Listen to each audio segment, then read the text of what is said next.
Hey everyone, Jill Hope here. I'm popping in because I was about to do a little workout, and all of a sudden, I was hit with this message. So I'm sharing it for anyone out there who is feeling super busy. And isn't that pretty much everybody? But I have been noticing, and this has really been bothering me lately, is that people are always busy, especially moms, and that's mostly who I am around. Both in my business, but also, friends and family member and, neighborhood, whatever. And anyways, but lately, and tell me if you agree with this, because I don't know what's going on. It seems like people are way more busy than they used to be. So bit like here's an example. So I got recently, I've been getting some responses from people that emails I sent out as part of I Shine, like programs that we did months ago. And there was some webinar I did. I do webinars all the time, and there was some webinar I did ages ago, and then I issued a replay. And I got this email response from someone saying, hey, I'm trying to click on the replay and it's not there. I sent the replay out like 3 or 4 months ago. I'm like, oh my God, I don't even know where that replay is anymore. I'm like, oh my God, I'm so sorry. That was over a long time ago. But that email was in that person's inbox and they were just getting to it. So my point in saying that, and that's common, that's common for all of us. So I started thinking about this today, and all of a sudden it hit me. And so here's the message for you. And I really want you to think about this if time is an issue for you, if that's one of your things that weighs you down. There are a lot of ways that we can empower our kids. And there's a lot of ways that we can empower ourselves. And if you've ever listened to me before, you see some of the things I post, is that the best way to empower our kids is by getting our own stuff together. Because if you're in a totally disempowered place in your life, how on earth can you help your kids? I mean, it's pretty impossible, right? So I kind of preach that a lot. But here's the thing about time. That is one of these sneaky ways that we actually really disempower ourselves. And we don't even realize that that's in the realm of empowerment. You might feel like you're rocking out certain parts of your life, and I'm sure that you are. But if you're not rocking out the time component in your life, you are in a really disempowered place when it comes to time. And I discovered this for myself when I was in those dark days when my child was very young. I felt incredibly disempowered during those days. And what I discovered in those early days and why I was feeling so disempowered, it had to do a lot with time. I felt that my time was not my own. Which then made me feel like my choices aren't my own, because I really felt like a victim to my life, what was on my plate, and so disempowered. And what changed everything for me, and I see this all the time in people who seem to have a lot of time and seem to get a lot of things done and seem to have a lot of ease in their days. There's one thing that they have in common.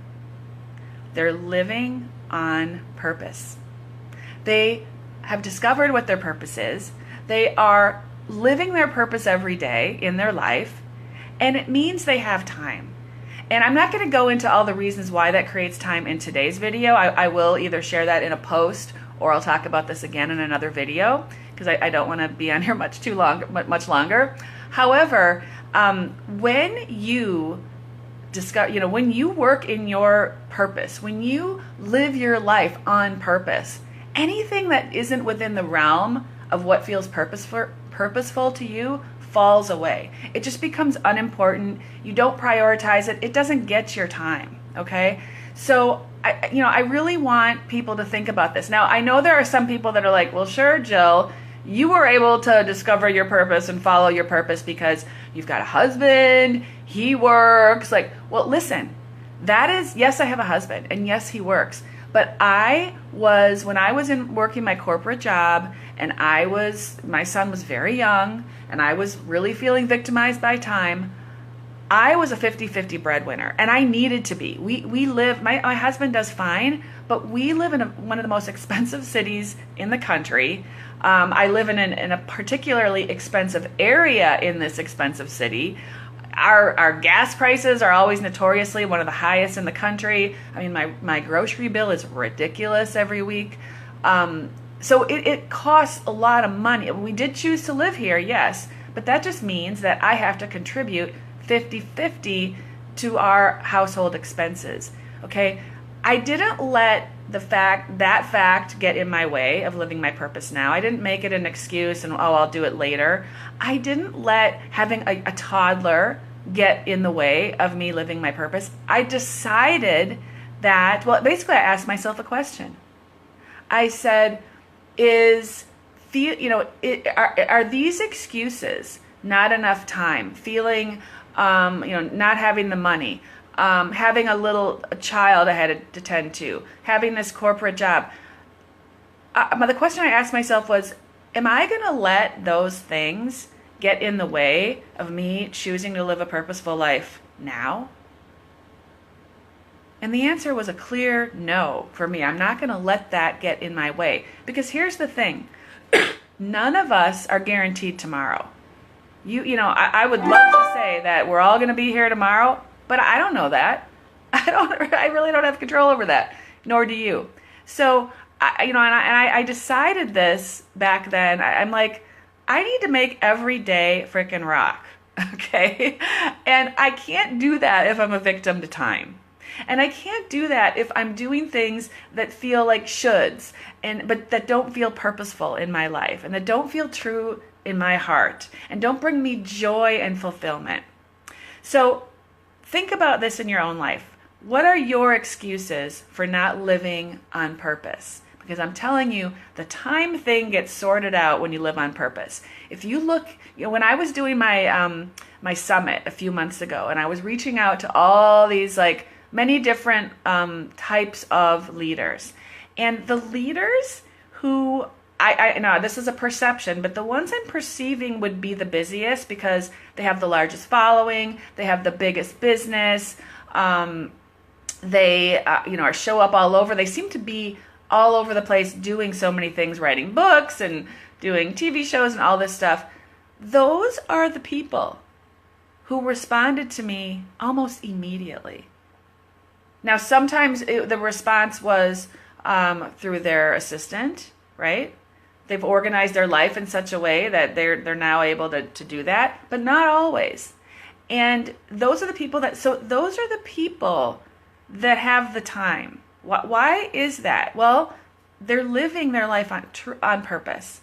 They are doing, they're following their heart. They're following their soul.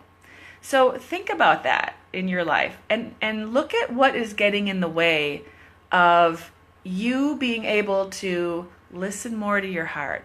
What are all those things taking up all that time for you?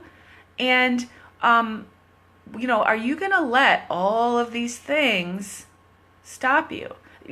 Me making the choice to step into my purpose and start living it now doesn't mean I don't pay attention to my child. It doesn't mean that I didn't have to figure out a way to still pay my bills while I was building a business. I had to work through all that stuff. It doesn't mean that, I don't pay attention to my family and that they don't get any of my time. I actually have a lot more time for my family. I go to all my son's games. He's constantly year-round in sports. It takes hours of our time. We're driving all over the place. I make time for that, and I'm there, and I'm present. I'm not working when I'm there. So somehow we're figuring it out. But it's because I've gotten myself in alignment with my purpose that everything works so much more smoothly, and I am empowered in my life. And then I send that message to my child of what that looks like. I role model it. So all of this to say, I really want you to think about this if you are someone who feels busy all the time, if you feel like there's kind of like that level of frustration of you feel like you never get anything done. You don't feel like you're fulfilled in your life. Those are all warning signs that you are not living in your purpose. And you can actually change that now. And here's what I'm going to tell you about that. Because I want to help you. If that is you, I can help you actually, and I want to. It's one of the greatest joys in my life is to free a person, to help a person become empowered in their life, because I know that affects everyone in their family. Okay, so I'm not just empowering one person, I'm empowering a family of people. And then they touch more people that they empower. It really spreads just like that. Like the old Wella commercial from the 70s. Okay, now I'm really dating myself, but you tell two people and then she'll tell two people, and so on and so on and so on. And that's how empowerment works too. And our country and our world needs that. So if you know that you're done with the busyness and you do want to get in touch with that part of you that is connected to your purpose, I want to talk to you, and please send me a PM. Okay, and I will let you know how to get some time with me. This is complimentary, and I'm not doing this for everyone. And actually, this is not for everyone. You got to be like fired up. You've got to be ready. You've got to be feeling a yes, and you want to know that you're willing to not settle for less than living a life of total fulfillment. Okay, and alignment with your purpose. So if that's you, I do want to talk to you, and please PM me. And if you're just at the point of like, oh wow, like I never really thought about this stuff, and I never really realized that time, my lack of time is kind of disempowering to me, then ask yourself the question that I said earlier. What do I want? Am I willing to let myself not be, to not take these steps forward because of the busyness? Am I willing to let that be okay? And see what comes up for you. And share it here in the comments. I wish you well. Sending you lots of love. Just had to get that off my chest today. More to come. Take care, everyone. Bye-bye.